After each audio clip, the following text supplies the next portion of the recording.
মা ও বোনেরা, আমরা সর্বপ্রথম কালিমাত শুকর আদায় করি যে মহান রব্বুল আলামিন আমাদেরকে কিছু কথা বলা এবং শ্রবণ করার জন্য তৌফিক দান করেছেন। এই কারণে মহান রব্বুল আলামিনের দরবারে লাখ কোটি শুকর আদায় করি আলহামদুলিল্লাহ। আপনাদের সম্মুখে কোরআন কারীম থেকে একটা আয়াত পাঠ করেছি। আল্লাহ পাক রব্বুল আলামিন যদি তৌফিক দান করে ইনশাআল্লাহ তার কিছু কথা আলোচনা করব। এবং হুজুর পাক সাল্লাল্লাহু আলাইহি ওয়াসাল্লামের হাদিসের বাড়ি থেকে এক টুকরা হাদিস পাঠ করেছি। উলামায়ে কেরাম মাদ্রাসার সম্মান, উলামায়ে কেরামের মর্যাদা সম্পর্কে, জ্ঞান জানা ও জানা সম্পর্কে আল্লাহ তাআলা যদি তৌফিক দান করেন ইনশাআল্লাহ কথাগুলো আলোচনা করব। আল্লাহ তাআলা কোরআনে বলেন, কুল হাল ইয়াস্তাবিল লাযীনা আমানু ওয়াল লাযীনা লা ইয়ালামুন। আল্লাহ তাআলা নবীকে ডাক দিয়ে বলতেছেন, হে নবী, আপনি তাদেরকে ডাক দিয়ে বলেন, তাদেরকে বলে দিন। কাদেরকে? যারা বলে তারা বড়, যারা বলে তারা সবকিছু, তাদেরকে বলে দিন যারা জানে আর যারা জানে না উভয় সমান হতে পারে না। পারে কিনা? সবাই সমান না। এই মুসলমান, আজকে আমরা বুঝি সমাজের মধ্যে যে ব্যক্তি ইঞ্জিনিয়ার সে সবার থেকে বড়, আর যে সভাপতি পদের দিক দিয়ে সেই সবার থেকে বড়, আর যে ব্যক্তি ইঞ্জিনিয়ার, যে ব্যক্তি ডাক্তার সে বড়। কিন্তু আল্লাহ দরবারে তারা বড় না। যে আল্লাহ তাআলা দ্বীন, কোরআন এবং হুজুর সাল্লাল্লাহু আলাইহি ওয়াসাল্লামের হাদিস জেনেছে, তার উপর আমল করেছে, তাকে বড় বলা হয়, তাকে জান্নাতওয়ালা বলা হয়, অভিজ্ঞতাওয়ালা ব্যক্তি বলা হয়। আমাদের দুনিয়ার মধ্যে ইঞ্জিনিয়ার আছে, ডাক্তারও আছে, আবার রিক্সা চালকও আছে, আবার চিংড়ি ড্রাইভার আছে, আছে কিনা? এরপর আবার যিনি হেলিকপ্টার অথবা প্লেন চালায় আকাশে, ওনাকেও ড্রাইভার বলা হয়। এই ড্রাইভার সে ড্রাইভারটি সমান সমান নাম। সেরকম ভাবে আল্লাহ পাক রব্বুল আলামিন বলতেছেন, যে কোরআন জানে আর যে কোরআন জানে না উভয় সমান হতে পারে না। আজকে আমরা যখন আলেমকে সম্মান করি না, ছাত্রদেরকে তালিবে আলেমকে সম্মান করি না, আমরা সম্মান করি যারা স্কুল কলেজ এবং যে করেন স্কুল একাডেমিতে পড়াশোনা করে। আমার দিন, আমি মুসলমান, আমার মুসলমানের উপর যে দায়িত্ব, সে দায়িত্ব যার উপরে নেই, সেই দায়িত্বের উপর যারা আমল, যারা অভিজ্ঞতা নেই, তাকে আজকে আমরা সম্মানের মর্যাদা দিয়ে তাকে উপরে উঠেনি। আর যে ব্যক্তি কোরআন পড়েছে, কোরআন অনুযায়ী আমল করে, তাকে আমরা সম্মান করি না। দেখেন মুসলমান, আপনাদের এলাকার মধ্যে হামিদিয়া নুরানি হাফিজিয়া মাদ্রাসা, একটা যে মাদ্রাসা রয়েছে, আপনারা কতজন ব্যক্তি, কতজন মানুষ এই মাদ্রাসার জন্য জান প্রাণ এবং ওই সমস্ত শিক্ষক এবং ছাত্রছাত্রীদের জন্য জান মাল দিয়ে চেষ্টা করেন। আজকে আমরা সব কাজের মধ্যে, দুনিয়াবি কাজের মধ্যে আমরা সবকিছু সমর্থক, টাকা পয়সা, সম্পদ সবকিছু ছাড়ি, কিন্তু আখিরাতের লাইনে, মাদ্রাসার লাইনে, কোরআনের লাইনে, হাদিসের লাইনে আমাদের কথা আসে না, জবান বন্ধ হয়ে আসে, আমাদের পকেটে তখন টাকা থাকে না। মুসলমান, যখন একটা সন্তান মাদ্রাসায় পড়ে, তখন ওই সন্তানের পিছনে একটা ছাত্র যখন মাদ্রাসায় যায়, তখন আল্লাহ তাআলা ফেরেশতাদেরকে বলে দেয়, ফেরেশতারা তখন নূরের পর্দা বিছিয়ে দেয় তার জন্য। আল্লাহু আকবার। মুসলমান, আজকে আমরা কোরআনের পাখিদেরকে চিনি না, যারা কোরআন অনুযায়ী চলে তাদেরকে মানি না। আমাদের মাদ্রাসার ছাত্রদেরকে আমরা সঠিকভাবে তাদের সাথে ব্যবহার করি না। আজকে আমরা আমাদের সন্তানকে মাদ্রাসা ভর্তি করে না, তার কারণে আজকে আমাদের কিছু মা বাবারা বৃদ্ধাশ্রমে যাওয়া প্রয়োজন হয়, তার কারণে আজকে আমাদের মা বোনেরা লাঞ্ছিত হয়, তার কারণে আজকে আমাদের মা বাবারা ছেলে মেয়েরাতে লাঞ্ছিত হয়, তাদের কাছে সম্মান পায় না, ইজ্জত পায় না। কেন? তাদের কাছে দ্বীনের বুঝ নেই। আজকে যদি দ্বীনের বুঝ থাকতো, তাহলে মা যদি মারা যায়, বাবা যদি ইন্তেকাল করেন, তখন ওই সন্তানের ভিতরে যদি দ্বীনের বুঝ থাকতো, কোরআনের বুঝ যদি থাকতো, হাদিসের বুঝ যদি থাকতো মুসলমান, তাহলে আজকে তোমার কবরের সামনে গিয়ে তোমার সন্তান কোরআন পাঠ করতো। ওই উসিলায় আল্লাহ তাআলা তোমার কবর আযাব মাফ করে দিতেন। শুধু তাই না মুসলমান, আজকে আমরা যখন বাবা মারা যায়, তখন বাবার জানাজার জন্য হুজুরের কাছে যাই রাত্রে 2টা 3টার দিকে, হুজুর আমার বাবা ইন্তেকাল করেছে, আমার বাবাকে দোয়ার জন্য লোক প্রয়োজন, কোরআন শরীফ খতম করতে হবে, জানাজা পড়াতে হবে, হুজুর আমাদের সাথে আসুন। তখন হুজুরের প্রয়োজন হয়, হুজুরের কথা বোঝানো হয়। আর যখন তোমার বিপদ উদ্ধার হয়ে যায়, তখন তুমি হুজুরকেও চিনো না, আলেমকেও চিনো না, হাফেজকেও চিনো না, কোরআনে আলেমকে বুঝো না, তুমি তখন মসজিদ মাদ্রাসাকে ভুলে যাও। যখন তোমার বাবা মা মারা যায় অথবা তোমার আত্মীয় স্বজন মারা যায়, তখন তুমি 3 থেকে 4 দিন তুমি মসজিদে নামাজ পড়া, এরপরে তোমাকে মসজিদে পাওয়া যায় না রে মুসলমান। পাওয়া যায় কিনা? আজকে আমাদের মুসলমান কোরআন পড়ার জন্য যখন একটি ব্যক্তি যায়, তখন তাকে নিয়ে আমরা ঠাট্টা করি, আমরা তাকে উৎসাহ দিই না মুসলমান। এই মুসলমান, কখন আমরা দ্বীনের বুঝ আমাদের ভিতরে আসবে, কখন আমাদের ভিতরে আল্লাহ তাআলার কথা আমাদের স্মরণ উঠবে? এই মুসলমান, আল্লাহু আকবার। এক ব্যক্তি বিবাহ করেছে, বিবাহ কয়েক মাস পর তার স্ত্রীর গর্ভে একটা সন্তান জন্ম নিল। যখন সন্তান জন্ম হওয়ার পর ওই যুবক তার যুবতী স্ত্রীকে বলল, হে স্ত্রী, তোমার গর্ভে যে আমার সন্তান হয়েছে, সেই সন্তানকে তুমি মাদ্রাসায় ভর্তি করে দিও। আমি নিয়োগ করেছি তাকে মাদ্রাসায় পড়াবো, তাকে স্কুল কলেজ আদম বাথরুম পড়াবো না, তাকে কোরআন হাদিস পড়াবো।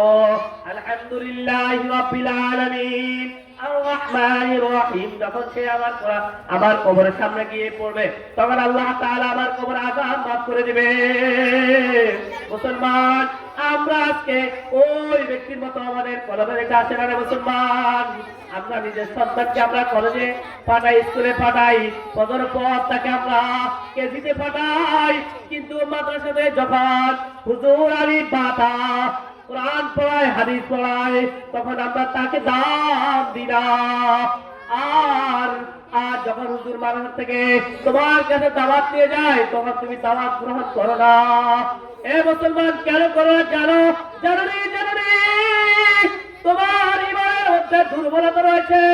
তোমার ইমানের মধ্যে দুর্বলতা রয়েছে, তুমি আজকে যদি তোমার ইমান শক্ত আর মজবুত থাকতো, তাহলে তুমি তোমার সন্তানকে গর্ভে থাকার অবস্থায় নিয়োগ করতে, তোমার সন্তানকে তুমি মাদ্রাসায় পড়াবে, তোমার সন্তানকে তুমি হাফেজ বানাবে, তোমার সন্তানকে তুমি কোরআনে আলেম বানাবে। যদি তোমার নিয়ত থাকতো, তাহলে আল্লাহ তাআলা তোমাকে একটা ভদ্র সন্তান দিত, ভদ্রকে দিত, ছেলে দিত। কিন্তু তোমার নিয়ত খালেস নাই, তোমার নিয়ত ভালো নাই, তাই আজকে তোমার ছেলে তোমাকে বৃদ্ধাশ্রমে পাঠায়। তোমার যখন অসুস্থ হয়, তখন তোমার ছেলে মেয়েরা তোমার পাশে আসে না, তোমার পাশে এসে কোরআন তেলাওয়াত করে না, হাদিস পড়ে না, তোমাকে সান্ত্বনা দেয় না মুসলমান। ওই যুবক যখন ইন্তেকাল করেন, তার বাচ্চা যখন সন্তান যখন একটু করে পড়ায়, ওই যুবকের স্ত্রী তখন ওই বাচ্চাকে মাদ্রাসায় ভর্তি করা যায়।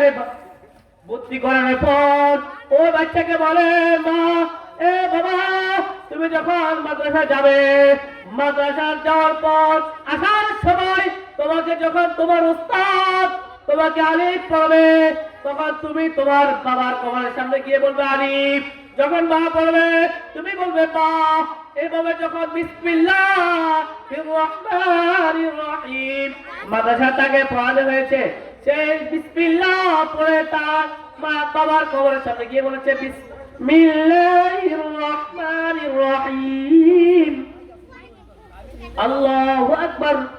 দেখেন, একটা বাবার নিয়ত, একটা মায়ের নিয়ত, গর্ভে থাকার অবস্থা তারা নিয়ত করছে তার সন্তানকে মাদ্রাসা ভর্তি করবে, দ্বীনের পথে চালাবে, আখিরাত কামাবে।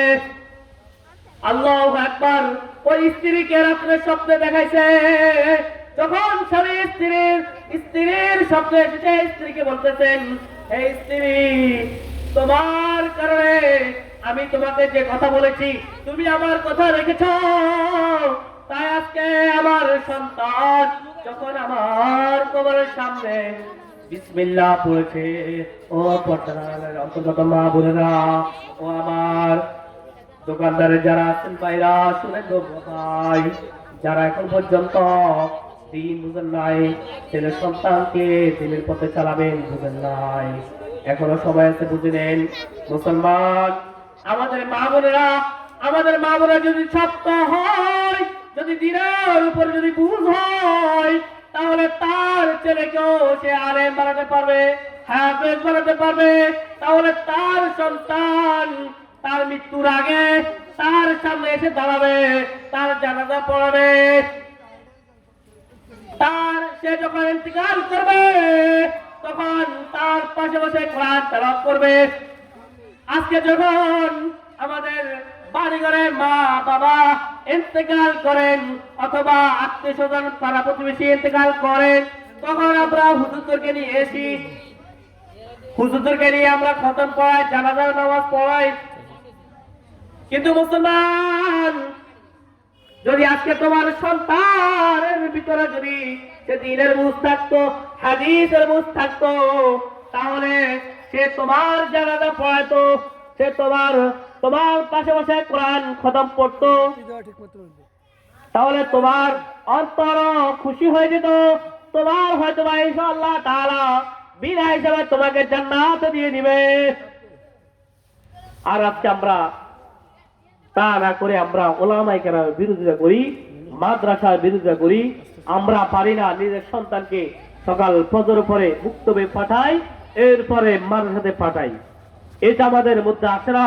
আমরা আজকে কেজিতে যারা আকদুম বাকদুম পড়ায়, দ্বীনের বুঝ নেই, ওই জায়গা পাঠাই। আমরা স্কুল কলেজ অন্য লাইনে বিরোধিতা করি না, আমরা বলি সব লাইনে আমাদের প্রয়োজন আছে। যদি স্কুল কলেজ যদি না থাকতো তাহলে ডাক্তাররা আসতো না, যদি স্কুল কলেজ না থাকতো তাহলে অন্য প্রফেসররা আসতো না। তারা আসার কারণে আজকে আমরাও আমাদের শরীরের জন্য ডাক্তারের সাথে পরামর্শ করতে পারি।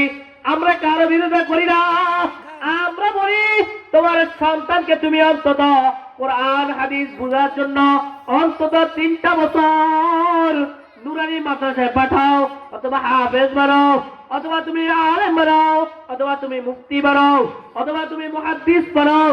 দেখবে আলেম এই সন্তান তোমার কাল কিয়ামতের দিন তোমার জন্য দাঁড়িয়ে থাকবে। সে বলবে আমার মা বাবাকে ছাড়া আমি জান্নাতে যাব না। ওই মা বাবা কত ভাগ্যবান যে মা বাবার সন্তান তার জানাজা পড়ায়। ওই মা বাবা কত ভাগ্যবান গো, ওই মা বাবা কত ভাগ্যবান যে মা বাবার সন্তান হাজার হাজার মানুষকে নিয়ে নামাজ পড়ায়। ওই মা বাবার মা বাবা কত ভাগ্যবতী যে মা বাবার সন্তান মানুষকে কথা বলে, মানুষকে নসিহত করে, দ্বীনের পথে আনে। ওই মা বাবা কত ভাগ্যবতী যে মা বাবার সন্তান আজকে কোরআন শরীফ তেলাওয়াত করেছে, হাদিস পাঠ করেছে। আজকে হামিদিয়া মাদ্রাসার ছাত্ররা যে মা বাবার সন্তানরা আজকে কোরআন পাঠ করেছে, হাদিস তেলাওয়াত করেছে, ওই মা বাবারা কত ভাগ্যবান যারা তাদের সন্তানের জন্য কপাল, সন্তানের ভালো, তারা তাদের নিজের কপাল, তারা তাদের নিজের ভালো বুঝেছে। ওই সন্তান, ওই মা বাবা কত ভাগ্যবতী, কত বুদ্ধিমান, যে মা বাবা কোরআন বুঝেছে, হাদিস বুঝেছে। আল্লাহু আকবার। যখন স্বামী এসে স্ত্রীকে বলল, স্ত্রী, ও আমার প্রিয়তমা, তোমার কারণে আজকে আমার সন্তান যখন মাদ্রাসা থেকে আসার পথে বিসমিল্লাহির রহমানির রহিম পাঠ করেছে, আল্লাহ তাআলা আমার জীবনের ইচ্ছা অনিচ্ছা সমস্ত গুনাহটা মাফ করে দিয়েছে। সুবহানাল্লাহ। শুধু আজকে মাদ্রাসার অনুযায়ী, মাদ্রাসার বরকতে, দিন বুঝার কারণে, বিসমিল্লাহ বরকতে, অথচ আজকে আমাদের প্রত্যেকটা মুসলমানের উপর দিন বুঝা, দিনের উপর আমল করা ফরজ।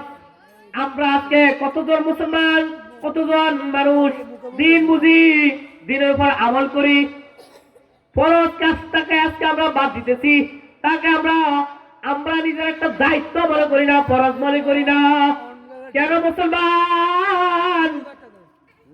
নিজের ঈমান দুর্বল। তুমি মা হয়ে তোমার উপর দিন বুঝা ফরজ, তুমি বাবা হয়ে তোমার উপর দিন বুঝা ফরজ। কাল কিয়ামত দিন তখন যখন তোমার সন্তান জাহান্নামে যাবে, তখন তোমার সন্তান বলবে, হে আল্লাহ, আমার মাকে আমি জান্নাতে যেতে দিব না, জান্নাতে যেতে দিব না, তারা আমার সাথে জাহান্নামে যেতে হবে। কেন কেন জানুই? তোমার সন্তান বলবে, আল্লাহ, আমি তো জানি না ছোটকাল থেকে মাদ্রাসা ভালো না স্কুল ভালো না কেজি ভালো, আমার মাই তো আমাকে কেজিতে পাঠাইছে, একদম বাগদুম তাদের সিং দুটি, এইটা পড়ার জন্য আমার মা আমাকে পাঠিয়েছেন কেজি স্কুলে। তখন আল্লাহ তাআলা ওই শিশু বাচ্চা, ওই সন্তানের কথা শুনে তোমাকে জাহান্নামে দিবে। আল্লাহ। ও ব্যক্তি স্বপ্নে দেখাইছে যে স্ত্রী, হ্যাঁ প্রিয়তমা, আজকে আল্লাহ তাআলা আমার সমস্ত গুনাহটা মাফ করে দিয়েছেন। আমার সন্তান যখন আমার কবরের পাশে গিয়ে বিসমিল্লাহির রহমানির রহিম পাঠ করেছে, আল্লাহু আকবার। আমরা ইনশাআল্লাহ পর্দার আড়ালের মা বোনেরা এমনকি উপস্থিত যারা আছেন, ইনশাআল্লাহ আজ থেকে নিয়ত করি আমার সন্তানকে আমরা মাদ্রাসায় পড়াবো, কোরআন বোঝার জন্য তাদেরকে আমরা সে সময় দিব, তাদেরকে আমরা অন্তত কোরআন বোঝার জন্য, হাদিস বোঝার জন্য, দিন বোঝার জন্য নুরানি মাদ্রাসা 3 বছর পড়াবো। পারবেন কিনা ইনশাআল্লাহ? এখান থেকে নিয়ত করেন। সময়ের স্বল্পতার কারণে সবকিছু বলা হয়নি, যা বলা হয়েছে আল্লাহ তাআলা সবাইকে আমল করার তৌফিক দান করুন। ওয়া আখির দাওয়ানা আলহামদুলিল্লাহি রাব্বিল আলামিন।